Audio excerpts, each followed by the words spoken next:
So guys, welcome back to my channel. So guys, ನಿನ್ನೆ Sunday ಇತ್ತು. ನಾವು ಅಲ್ಲೇ ಮ್ಯಾರಥಾನಿಗೆ ಹೋಗಿದ್ವಿ. ನಮ್ಮ ಅಕ್ಕ ಅಲ್ಲಿ ನೋಡಿದ್ದು. ಆಮೇಲೆ ಅಂಗದಾನ ಆರ್ಗನ್ ಡೊನೇಷನಿಂದ ಅಲ್ಲಿ ಟೀಮ್ ಬಂದಿತ್ತು. ಅದ್ರ ಬಗ್ಗೆ ಅವರೆಲ್ಲ ಎಕ್ಸ್ಪ್ಲೇನ್ ಮಾಡಿದ್ರು. ಅದ್ರ ಬಗ್ಗೆ ನಮಗೆ ಅವೇರ್ನೆಸ್ ಕೊಟ್ಟರು. ನನಗೂ ಇಷ್ಟು ಮಟ್ಟ ಗೊತ್ತಿದ್ದಿಲ್ಲ. ನೀವು ಒಂದ್ಸತಿ ಅದನ್ನ ನೋಡ್ರಿ. ಡಾಕ್ಟರ್ ವೀಣಾ, ನಾವು ಟೀಮಾಗಿ ಬಂದಿದ್ದೇವೆ. ಡಾಕ್ಟರ್ ವರ್ಷಾ ನನ್ನ friend, mister Shivanand transplant coordinator.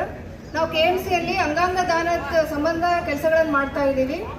So ಈ ಕ್ಷಣದಲ್ಲಿ ನಾವು ಅಂಗಾಂಗ ದಾನದ ಬಗ್ಗೆ ಅವೇರ್ನೆಸ್ ಕ್ರಿಯೇಟ್ ಮಾಡಕ್ಕೆ ಬಂದಿದ್ದೀವಿ. ನಮ್ಮ ದೇಶದಲ್ಲಿ ಒಂದು ಸಮಸ್ಯೆ ಅಂದರೆ ಅವೇರ್ನೆಸ್ ಇಲ್ಲ ಜನಗಳಿಗೆ. ನಾವು it is such A huge population, 140-150 crore population. ನಮ್ಮಲ್ಲಿ ಅಂಗಾಂಗ ದಾನದ ಬಗ್ಗೆ ಅವೇರ್ನೆಸ್ ಇಲ್ಲ.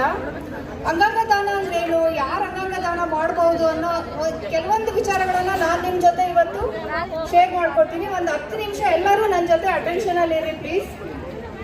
ಸೊ ಯಾವುದೇ ಒಬ್ಬ ವ್ಯಕ್ತಿಗೆ ಆಕ್ಸಿಡೆಂಟ್ ಆದಾಗ, ತಲೆಗೆ ಬಲವಾದ ಪೆಟ್ಟು ಬಿದ್ದಾಗ ಹೆಡ್ ಇಂಜುರಿ ಅಂತ ಹೇಳ್ತೀವಿ. ಸೊ ಬ್ರೈನ್ ಸಿವಿಯರ್ ಇಂಜುರಿ ಆದಾಗ ಬ್ರೈನ್ ಡ್ಯಾಮೇಜ್ ಆಗುತ್ತೆ. So when there is permanent damage to the brain, ಆ ಮನುಷ್ಯ ಮತ್ತೆ ಬದುಕಲಿಕ್ಕೆ ಸಾಧ್ಯ ಇಲ್ಲ ಅನ್ನೋಂಥ ಸಂದರ್ಭದಲ್ಲಿ ವೆಂಟಿಲೇಟರ್ ಮತ್ತು ಮೆಡಿಕೇಶನ್ಸ್ ಸಹಾಯದಿಂದ ನಾವು ಅವನ ಹಾರ್ಟ್ ಮತ್ತು ಲಂಗ್ಸನ್ನು ಕೆಲಸವನ್ನು ಕಂಟಿನ್ಯೂ ಮಾಡ್ತೀವಿ. ಅಂಥ ಮನುಷ್ಯನಲ್ಲಿ ಕಿಡ್ನಿ ಮತ್ತು ಲಿವರು, ಕಣ್ಣುಗಳು ಎಲ್ಲದನ್ನು ನಾವು ಫಂಕ್ಷನಿಂಗ್ ಸ್ಟೇಟಲ್ಲಿ ಇಟ್ಕೊಂಡು ಅಂಥ ಮನುಷ್ಯ ಅವರ ಫ್ಯಾಮಿಲಿ ಮೆಂಬರ್ಸ್ ಒಪ್ಪಿದ್ರೆ ಅವರ ಅಂಗಾಂಗಗಳನ್ನು ನಾವು ಅವಶ್ಯಕತೆ ಇರೋ ಪೇಷಂಟ್ಸ್ಗಳಿಗೆ ದಾನ ಮಾಡ್ಬೋದು. ಕೆಲವ್ರು ಕೇಳ್ತಾರೆ, ಮನೆಯಲ್ಲಿ ಸತ್ತಿದ್ದಾರೆ ಮೇಡಮ್, ನಾವು ಅಂಗಾಂಗ ದಾನ ಮಾಡಬೇಕು ಅಂತ ಹೇಳ್ತಾರೆ. ಸೊ ಅದು ಸಾಧ್ಯ ಇಲ್ಲ. ಪೇಷಂಟ್ ವೆಂಟಿಲೇಟರ್ ಮೇಲೆ ಇರಬೇಕು, ಹಾರ್ಟ್ ಬಡ್ಕೋತಾ ಇರಬೇಕು, ಲಂಗ್ಸ್ ಕೆಲಸ ಮಾಡ್ತಾ ಇರಬೇಕು, ಎಲ್ಲ ಅಂಗಾಂಗಗಳಿಗೂ ರಕ್ತ ಸಂಚಾರ ಇರಬೇಕು. ಅಂಥ ಪೇಷಂಟ್ಸ್ಗಳು ಮಾತ್ರ ಅಂಗಾಂಗ ದಾನ ಮಾಡಲಿಕ್ಕೆ ಸಾಧ್ಯ. ಸೊ ಹೀಗೆ ಹೆಡ್ ಇಂಜುರಿ ಆಗಿ ಬಂದಿರೋ ಪೇಷಂಟನ್ನು ನಾವು ಸರ್ವ ಪ್ರಯತ್ನನೂ ಮಾಡ್ತೀವಿ. ಅವ್ರಿಗೆ ಟ್ರೀಟ್ಮೆಂಟ್ ಕೊಡೋದು, ಅವ್ರು ಆರಾಮಾಗಬೇಕು, ಹುಷಾರಾಗಬೇಕು ಅಂತ ಎಲ್ಲ ಪ್ರಯತ್ನನೂ ಮಾಡಿ, ಅದಕ್ಕೂ ಮಿಕ್ಕಿ ಅವನು ರಿಕವರಿ ಚಾನ್ಸಸ್ ಇಲ್ಲ, ಪರ್ಮನೆಂಟ್ ಬ್ರೈನ್ ಡ್ಯಾಮೇಜ್ ಇದೆ ಅಂತಂದಾಗ ನಮ್ಮಲ್ಲಿ ಒಂದು ಪ್ಯಾನೆಲ್ ಇರುತ್ತೆ, doctors panel, which consist of 4 doctors. Like neurosurgeon ಅಥವಾ ನ್ಯೂರೋಲಾಜಿಸ್ಟ್ ಇರ್ತಾರೆ ಕಂಪಲ್ಸರಿಲಿ, ಅನೆಸ್ಥೆಟಿಸ್ಟ್ ಇರ್ತಾರೆ, ಫಿಸಿಷಿಯನ್ ಅಂಡ್ ಹಾಸ್ಪಿಟಲ್ ಅಡ್ಮಿನಿಸ್ಟ್ರೇಟರ್ ಇರ್ತಾರೆ. ಎಲ್ಲರೂ ಸೇರಿ ಆ ರೋಗಿನ 2 ಸಂದರ್ಭದಲ್ಲಿ ನೋಡ್ತಾರೆ. ಫಸ್ಟ್ 4 ಜನ ಡಾಕ್ಟರ್ಸ್ ಇಂಡಿಪೆಂಡೆಂಟ್ ಆಗಿ ಆ ರೋಗಿನ ಪರೀಕ್ಷೆ ಮಾಡ್ತಾರೆ, ಮತ್ತೆ ಅವ್ರದ್ದು ಅಬ್ಸರ್ವೇಷನ್ ಅನ್ನ ನೋಟ್ ಡೌನ್ ಮಾಡ್ತಾರೆ. ಮತ್ತೆ after 6 hours again they will examine that patient and again they confirm that patient is brain dead. Only 2 times confirmation ಆದ್ಮೇಲೆ, ಅಂದ್ರೆ ಯಾವುದೇ ಕಾರಣಕ್ಕೂ ರಾಂಗ್ ಡಯಾಗ್ನೋಸಿಸ್ ಆಗಬಾರ್ದು ಅಂತ 2 times ಕನ್ಫರ್ಮೇಷನ್ ಆದ್ಮೇಲೆ ಮಾತ್ರ ಈ ಮನುಷ್ಯ ಬ್ರೈನ್ ಡೆಡ್ ಅಂತ 4 ಜನ ಎಕ್ಸ್ಪರ್ಟ್ಸ್ ಡಿಕ್ಲೇರ್ ಮಾಡಿದ್ಮೇಲೆ ನಾವು ಅಂಗಾಂಗ ದಾನದ ಬಗ್ಗೆ ರೋಗಿಯ ಸಂಬಂಧಿಕರ ಜೊತೆ ಮಾತಾಡ್ತೀವಿ. ಸಂಬಂಧಿಕರು ಒಂದ್ ವೇಳೆ ಒಪ್ಪಿದ್ರೆ, ಈಗ ನೋಡ್ರಿ, they have lost their loved ones at that time, their son or the daughter, mother, father, brother. So within 24 hours ಅಲ್ಲಿ ಆಕ್ಸಿಡೆಂಟ್ ಆಗಿದೆ, ಅವ್ರು ಸತ್ತೋಗಿದ್ದಾರೆ ಅಂತ ಹೇಳ್ತಾ ಇದ್ದೀವಿ, ಹಾರ್ಟ್ ಬಡ್ಕೋತಾ ಇದೆ, ಬಟ್ ಬ್ರೈನ್ ಡೆತ್ ಆಗಿದೆ. ಸೊ ಇದನ್ನೆಲ್ಲ ಅರ್ಥ ಮಾಡ್ಕೊಳ್ಳೋದಕ್ಕೆ ಅವ್ರಿಗೆ ತುಂಬಾ ಕಷ್ಟ ಆಗುತ್ತೆ ಆ ಸಂದರ್ಭದಲ್ಲಿ. ಸೊ ಅದಕ್ಕೋಸ್ಕರ ಆ ಸಂದರ್ಭದಲ್ಲಿ ಇವನ್ನೆಲ್ಲ ಹೇಳಿ ನಾವು ಅಂಗಾಂಗ ದಾನ ಮಾಡಿಸೋದು ತುಂಬಾ ಕಷ್ಟ ಆಗುತ್ತೆ. ಸೊ ಆದ್ರಿಂದ ಮೊದಲೇ ಅವರಿಗೆ ಅವೇರ್ನೆಸ್ ಕ್ರಿಯೇಟ್ ಮಾಡಿದ್ರೆ, ಮೊದಲೇನೆ ಬ್ರೈನ್ ಡೆತ್ ಅಂದ್ರೇನು, ಅಂಗಾಂಗ ದಾನ ಅಂದ್ರೇನು ಅಂತ ನಾವು ಅವರಿಗೆ ಅವೇರ್ನೆಸ್ ಕ್ರಿಯೇಟ್ ಮಾಡಿದ್ರೆ ಆ ಸಂದರ್ಭದಲ್ಲಿ ಅವರಿಗೆ ಡಿಸಿಷನ್ ತಗೊಳ್ಳೋದಕ್ಕೆ ಈಸಿ ಆಗುತ್ತೆ. ಮತ್ತೆ ನಾವು ಎಲ್ಲರೂ ಒಂದು ಆ ಥರ ಬ್ರೈನ್ ಡೆತ್ ಸಿಚುವೇಶನ್ ಬಂದಾಗ, ಸೊ ಅಂಗಾಂಗಗಳು ನಮಗಂತೂ ಯೂಸ್ ಆಗೋದಿಲ್ಲ.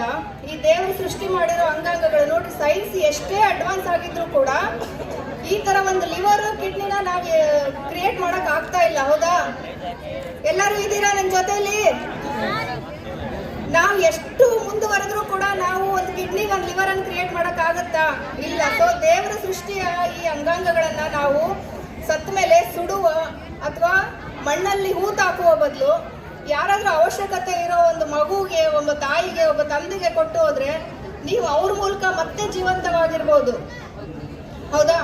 ಸೊ ಹೀಗಾಗಿ ಡಯಾಗ್ನೋಸಿಸ್ ಆದ್ಮೇಲೆ ಒಂದ್ ವೇಳೆ ಸಂಬಂಧಿಕರು ನಮಗೆ ಒಪ್ಪಿಗೆಯನ್ನು ಕೊಟ್ರೆ ನಾವು ಸೋಟೋ ಅಂದ್ರೆ state organ and tissue transplant organisation ಅಂತ ಇದೆ, ಅದಕ್ಕೆ ಇನ್ಫಾರ್ಮ್ ಮಾಡ್ತೀವಿ. ಅವರು ಎಲ್ಲೆಲ್ಲಿ ಅಂಗಾಂಗ ಬೇಡಿಕೆ ಇರುವವರದ್ದು ಒಂದು ಲಿಸ್ಟ್ ಇರ್ತದೆ. ಈಗ ಸಪೋಸ್ ಹುಬ್ಳಿ ಧಾರವಾಡದಲ್ಲಿ ಇರ್ಬೋದು ಲಿಸ್ಟು, ಸ್ಟೇಟ್ ಕರ್ನಾಟಕ ಸ್ಟೇಟಲ್ಲಿ ಇರುತ್ತೆ ಮತ್ತು ನ್ಯಾಷನಲ್ ಲೆವೆಲಲ್ಲಿ ಇರುತ್ತೆ. ಸೊ ಯಾರು ಫಸ್ಟು ರಿಜಿಸ್ಟರ್ ಮಾಡಿರ್ತಾರೋ, ಯಾರಿಗೆ ಅಂಗಾಂಗಗಳು ಬೇಕಾಗಿರುತ್ತೋ ಅವರಿಗೆ ಆ ಬ್ಲಡ್ ಗ್ರೂಪು ಮತ್ತು ಟಿಶ್ಯೂ ಗ್ರೂಪು ಹೊಂದಾಣಿಕೆ ಮಾಡ್ತಾರೆ. ಅದು ಹೊಂದಾಣಿಕೆ ಆಯಿತು ಅಂದರೆ ಅವರಿಗೆ ಅಂಗಾಂಗ ಹೋಗುತ್ತೆ. ಸರ್ಜನ್ಸ್ ಬೇರೆ ಬೇರೆ ಕಡೆಯಿಂದ ಬಂದು ಅಂಗಾಂಗಗಳನ್ನು ತಗೊಂಡು, ನಿಮಗೆಲ್ಲ ಗೊತ್ತಿದೆ ಆರ್ಗನ್ ಟ್ರಾನ್ಸ್ಪೋರ್ಟೇಷನ್ ಹೆಂಗಾಗುತ್ತೆ, ಝೀರೋ ಟ್ರಾಫಿಕಲ್ಲಿ. ಸೊ ಗ್ರೀನ್ ಕಾರಿಡಾರ್ ಕ್ರಿಯೇಟ್ ಮಾಡಿ ಝೀರೋ ಟ್ರಾಫಿಕಲ್ಲಿ ನಾವು ಅಂಗಾಂಗಗಳನ್ನು ಕಳಿಸ್ಕೊಡ್ತೀವಿ. ಯಾಕಂದರೆ ಪ್ರತಿಯೊಂದು ಅಂಗಾಂಗಕ್ಕೂ ತನ್ನದೇ ಆದ ಒಂದು ಟೈಮ್ ಲಿಮಿಟ್ ಇದೆ. ಇಷ್ಟು ತಾಸೊಳಗಡೆ ಅದನ್ನು ಅಳವಡಿಸ್ಬೇಕಾಗಿರುತ್ತೆ. ಸಪೋಸ್ ಹಾರ್ಟ್ಗೆ within 4 hours heart has to be transplanted. ಈಗ ಹೊರಗಡೆ ತೆಗೆದುಬಿಟ್ಟು ಅದನ್ನು ಭಾಳ ದಿನ ಇಟ್ಕೊಳ್ಳೋಕೆ ಆಗೋದಿಲ್ಲ. The lungs has to be transplanted within 5 to 6 hours. The kidneys maybe 12 to 24 hours. The liver 12 hours to 18 hours ಅಲ್ಲಿ ಟ್ರಾನ್ಸ್ಪ್ಲಾಂಟ್ ಮಾಡ್ಬೋದು. ಹೀಗೆ ಒಬ್ಬ ಬ್ರೈನ್ ಡೆಡ್ ಪರ್ಸನ್ ಏನಿಲ್ಲ ಅಂದ್ರೂ ಮಿನಿಮಮ್ 8 ಅಂಗಾಂಗಗಳನ್ನು ಕೊಟ್ಟು 8 ಜನರ ಜೀವನವನ್ನು ಉಳಿಸ್ಬೋದು. ಜೊತೆಗೆ ಏನಿಲ್ಲ ಅಂದ್ರೂ 75 ಅಂಗಾಂಶಗಳನ್ನು ಕೊಟ್ಟು 75 ಜನರಿಗೆ ಜೀವದಾನ ಮಾಡ್ಬೋದು. ಸೊ ಅವರು ಸರಿಸುಮಾರು ಒಂದು 82 ಜನರಿಗೆ ಇದನ್ನ ಮಾಡ್ಬೋದು, ಡೊನೇಷನ್ ಮಾಡ್ಬೋದು. ಸೊ ನಾವು ಬ್ರೈನ್ ಡೆಡ್ ಡೋನರ್ ಡೊನೇಷನ್ ಮಾಡಲಿಲ್ಲ ಅಂದ್ರೆ ಏನಾಗ್ತಾ ಇದೆ, ಲಿವಿಂಗ್ ಡೊನೇಷನ್ ಅಂತ ಹೇಳ್ತೀವಿ. ಲಿವಿಂಗ್ ಡೊನೇಷನ್ ಅಂದ್ರೆ ಬದುಕಿರೋ ವ್ಯಕ್ತಿ ತನ್ನ ಅಂಗಾಂಗಗಳನ್ನ ದಾನ ಮಾಡ್ಬೋದು. ಯಾರು ಮಾಡ್ಬೋದು? 2 ಕಿಡ್ನಿ ಇದೆ, 1 ಕಿಡ್ನಿಯನ್ನ ದಾನ ಮಾಡ್ಬೋದು. ಲಿವರ್ ಅಲ್ಲಿ some part of the liver can be donated. So living donation ಅಲ್ಲಿ ಲಿಮಿಟೇಷನ್ ಇದೆ. 1 or 2 ಆರ್ಗನ್ಸ್ ಅಷ್ಟೇ ಡೊನೇಟ್ ಮಾಡ್ಬೋದು. ಡೊನೇಟ್ ಮಾಡಿದ್ರು ಕೂಡ ಡೋನರ್ಗೆ ಸಮಸ್ಯೆಗಳಾಗ್ಬೋದು, ಅವ್ರಿಗೆ ಇನ್ಫೆಕ್ಷನ್ ಆಗ್ಬೋದು, ಅವರು they have to go through the surgery stress, death ಕೂಡ ಆಗ್ಬೋದು ಡೋನರ್ ಅಲ್ಲಿ. So brain dead donors awareness create ಮಾಡಿಕೊಂಡು ಬ್ರೈನ್ ಡೆಡ್ ಡೋನರ್ಸ್ ಫ್ಯಾಮಿಲೀಸು ಮುಂದೆ ಬಂದರೆ ಈ ಲಿವಿಂಗ್ ಡೊನೇಷನ್ಸ್ ಅನ್ನ ಅವಾಯ್ಡ್ ಮಾಡ್ಬೋದು. ಯಾಕಂದ್ರೆ all these living donations, most of these things are done by mothers in the family.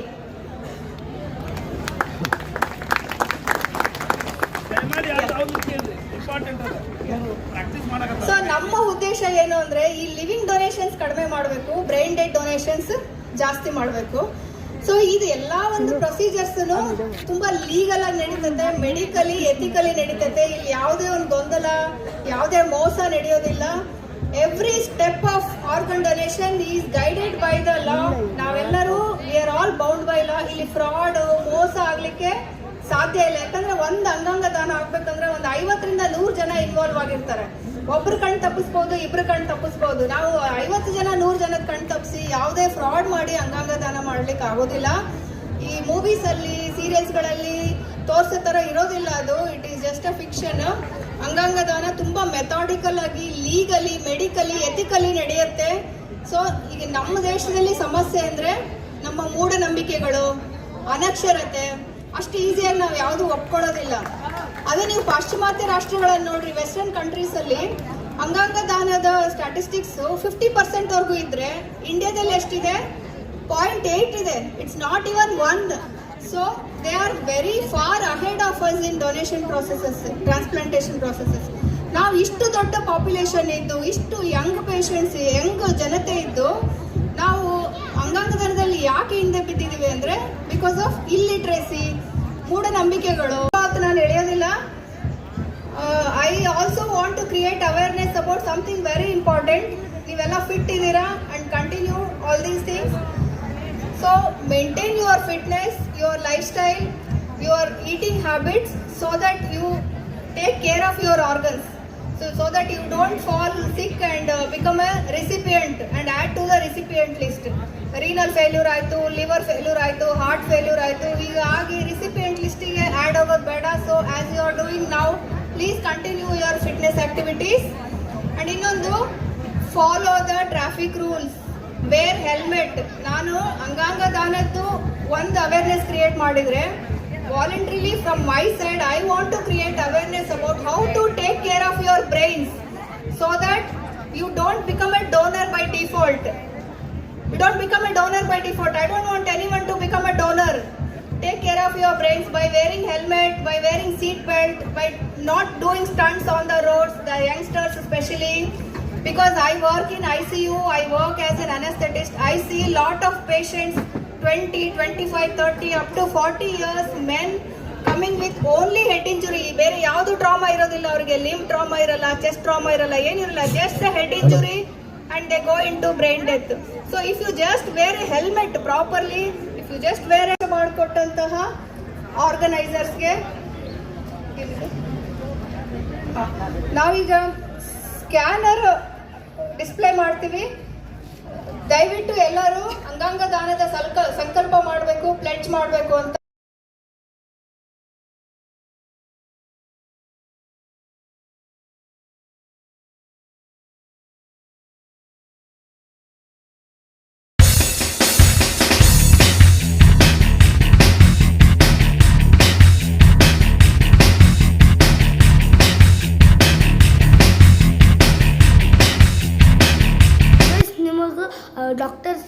Doctors ಮತ್ತು ಅವ್ರ ಟೀಮ್ ಹೇಳಿದ್ದು ಅಂಗಾಂಗ ದಾನ ಅಂತ ನಂದಿದ್ದು ವಿಡಿಯೋ ಇದು ಲೈಕ್ ಆದರೆ ಲೈಕ್ ಮಾಡಿ, ಶೇರ್ ಮಾಡಿ, ಫಾಲೋ ಮಾಡಿ, ಸಬ್ಸ್ಕ್ರೈಬ್ ಮಾಡಿರಿ, ಎಲ್ಲ ಮಾಡಿರಿ. ಅಷ್ಟೇ ತನಕ ಬಾಯ್ ಬಾಯ್.